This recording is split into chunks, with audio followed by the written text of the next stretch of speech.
Palestina, sehingga dia ditangkap oleh petugas keamanan Saudi. Haleluya, haleluya, haleluya. Assalamualaikum warahmatullahi. Salam Aki. Aku kabarkan Injil keselamatan. Bapak Ibu di Tuhan, ketemu lagi dengan saya Evangelis Abraham Effendi Usman. Bagaimana kabar Bapak Ibu semua? Tentu luar biasa. Nah, saudaraku para pencinta Injil Habaget, itu tadi di cuplikan video di awal kita melihat ada seorang pemuda yang ditangkap oleh petugas di Arab Saudi ketika dia melakukan umroh. Kenapa ditangkap? Karena membawa atribut Palestina. Mungkin dia memakai atribut Palestina, entah bendera Palestina, entah syal Palestina, pokoknya yang berbau Palestina. Makanya ketika kita berkunjung ke negara orang, itu harus kita pikirkan, harus kita selidiki dulu, harus kita lihat dulu aturan negara tersebut. Bukan kita yang membuat aturan, negara yang membuat aturan. Berbeda dengan bangsa dan negara kita. Di bangsa dan negara kita hari-hari ini kita melihat di media sosial, dan itu beredar di TikTok Bapak Ibu, ada rumah yang melakukan upacara bendera merah putih di atas, bendera Palestina di bawah. Nah, jadi satu tiang itu dua bendera. Bendera merah putih sama bendera Palestina. Nah, saya tidak habis pikir, tidak sampai pikiran saya untuk berpikir kok bisa-bisanya seperti itu. Ya, nggak sampai pikiran saya, benar-benar tidak sampai pikiran saya. Maka kita melihat di Arab Saudi, ya, orang yang pakai atribut Palestina langsung ditangkap. Padahal itu Arab Saudi yang benar-benar peradaban muslim terbesar di dunia itu ada di Arab Saudi. Dan Arab Saudi itu kiblat umat muslim itu Arab Saudi. Maka kita melihat setiap tahun ribuan muslim mengunjungi Arab Saudi untuk melakukan ibadah haji. Ada yang melakukan ibadah umroh, ada yang melakukan ibadah haji di saat musim haji. Bukan di saat musim haji banyak orang melakukan ibadah umroh. Kedapatan seorang pemuda yang memakai atribut Palestina langsung ditangkap. Arab Saudi punya peraturan sendiri, berbeda dengan negara dan bangsa kita. Ya, berbeda sekali. Ya, Kang Alman, ada di grup Mutawif rame saat ini, videonya juga ada. Coba Kang, tunjukkan dulu Kang. Iya. Jadi ada salah satu jamaah kita di Indonesia yang menggunakan atribut dari Palestina. Dengerin ya. Assalamualaikum warahmatullahi wabarakatuh. Bismillahirrahmanirrahim. Ini ada sedikit informasi bagi teman-teman kita para mutawif dan juga jamaah umroh. Ya, ada seorang mutawif saat di Madinah, dia membawa jamaahnya ke Masjid Al-Ghamamah. Di Madinah ya. Nah, tetapi dia menggunakan atribut atau syal Palestina, sehingga dia ditangkap oleh petugas keamanan Saudi. Sampai sekarang masih ditahan, masih diproses. Jadi teman-teman hati-hati ya untuk saat ini di Mekah maupun Madinah dan sekitarnya, ya, perhatikan masalah ini penting. Nah, seperti itu. Jadi ada salah satu jamaah Indonesia dari nggak tahu travelnya, kita nggak sebutkan. Nggak kita sebutkan nama travelnya yang jelas. Bukan berarti Arab Saudi itu nggak respect. Enggak, Arab Saudi itu luar biasa loh. Saking respectnya terhadap saudara Muslim, ya. Tapi harus kita pahami bahwa orang Arab Saudi itu lebih paham tentang riwayatnya. Iya nggak? Bahwa Palestina dan Israel itu tidak akan damai sampai ya akhir zaman. Ya. Nah, kenapa Arab Saudi itu tidak membantu persenjataan? Tidak. Justru tidak membiarkan Palestina itu perang dengan bantuan uang, materi dan makanan. Akan membuat orang Palestina insya Allah lebih bahagia. Saya tidak melihat. Dan kita juga tidak selalu tinggal diam juga sebenarnya. Kita selalu mendoakan terhadap saudara-saudara kita yang berada di Palestina. Apalagi ada orang Indonesia ya. Iya. Di sana seperti Bang Onim, terus Ustadz Muhammad Hussein juga. Nah, ini mungkin konten kehadiran dengan saya itu sama ya. Iya. Tapi beda konteks. Betul.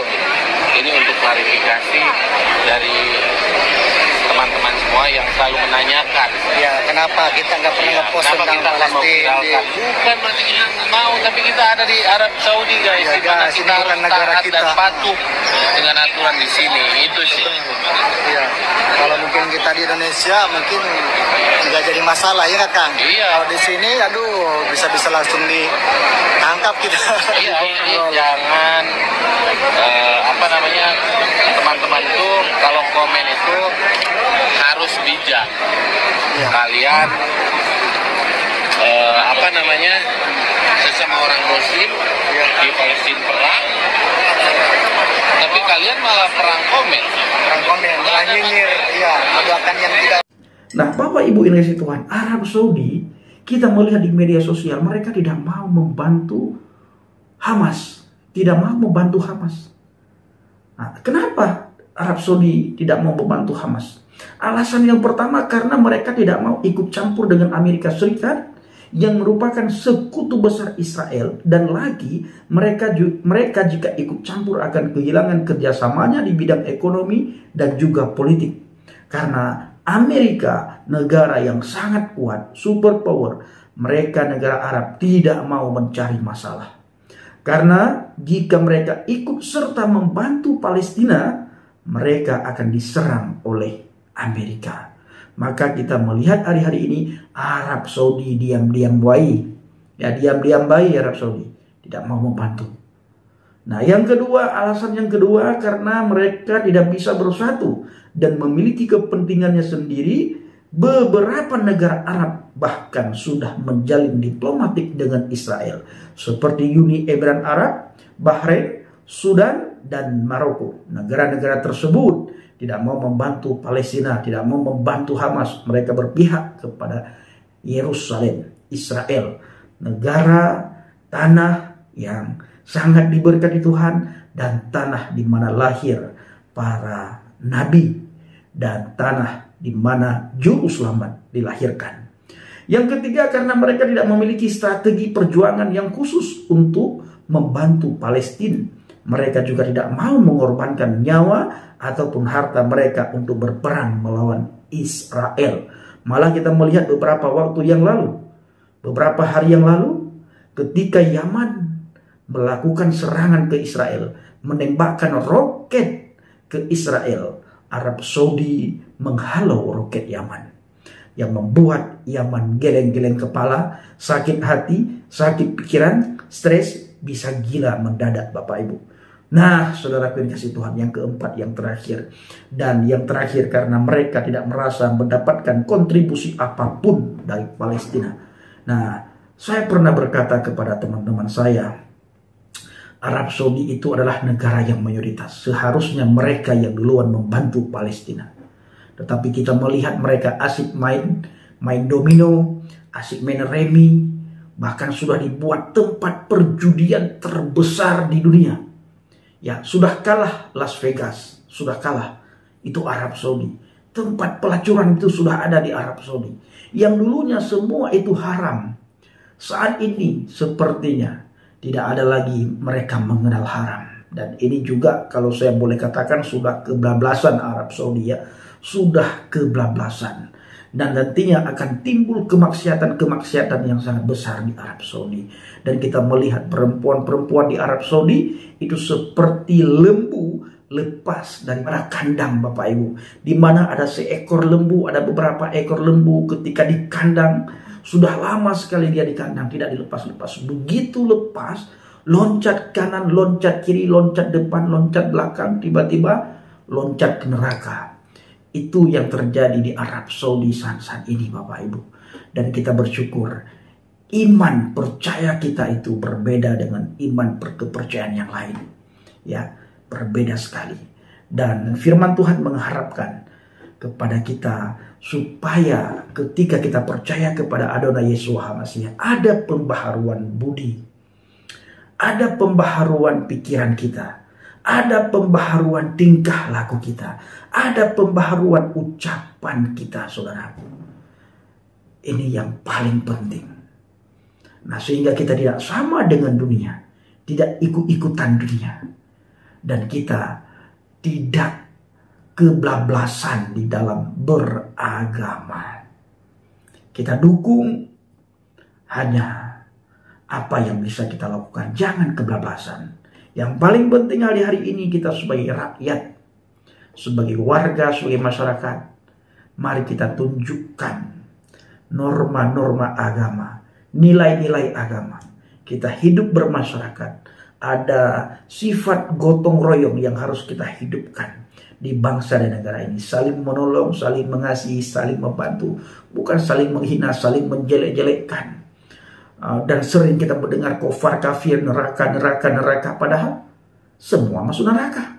Kepada teman-teman dari seberang yang menonton video ini, supaya tempatkan hati dan pikiran kalian di tempat yang netral. Jangan belum apa-apa, belum nonton baru lihat judul, baru lihat thumbnail, baru dengar sekilas, baru setengah detik kalian dengar sudah menghina, mencaci maki, mengolok-olok. Sudah kalian katakan ini anti-Zionis, ini anti-Israel, ini Israel Pasek. Kalian apa? Arab Pasek. Kami Israel Pasek, Yahudi Pasek, kalian Arab Pasek. Tidak, kita sama-sama rakyat Indonesia. Ya, mari kita beragama dengan santuy, beragama dengan damai. Tunjukkan nilai-nilai agama kita. Tunjukkan melalui perilaku kita, melalui tutur kata kita, kalau kita adalah orang yang beragama. Ketika orang melihat tingkah laku kita, mereka ingin masuk ke agama kita. Mereka ingin mengenal iman kita. Mereka ingin melihat kepercayaan kita. Mereka ingin mendengar tentang kitab suci kita. Ini yang harus kita tunjukkan. Jangan kita mengatakan agamaku paling hebat, agamaku paling benar. Tetapi ketika orang melihat tingkah laku kita, muak orang. Ya, ketika orang melihat tutur kata kita, mau muntah orang. Ketika orang melihat bagaimana perilaku kita, orang menjauh bukan mendekat sama kita. Nah, ini yang harus kita hilangkan. Tunjukkan kalau agama kita adalah agama yang paling baik, agama yang paling benar, agama yang benar-benar harus diikuti oleh banyak orang. Nah, ini harus kita tunjukkan tanpa menyinggung perasaan agama lain, tanpa menghina iman orang lain, tanpa mencaci maki, menjelekkan kitab orang lain. Nanti ketika iman kita dihina, agama kita dihina, kita dijelek-jelekkan, kita lapor polisi. Ini kan permainan anak kecil. Ya, ini permainan anak kecil. Kita nggak seperti itu. Sudah tahun 2023, sudah mau menjelang 2024. Jadi mari kita dengan santuy, dengan damai, tentram, kita berdoa sama-sama untuk bangsa dan negara kita. Apalagi sebentar lagi itu mau mendekati pemilihan umum, pemilu.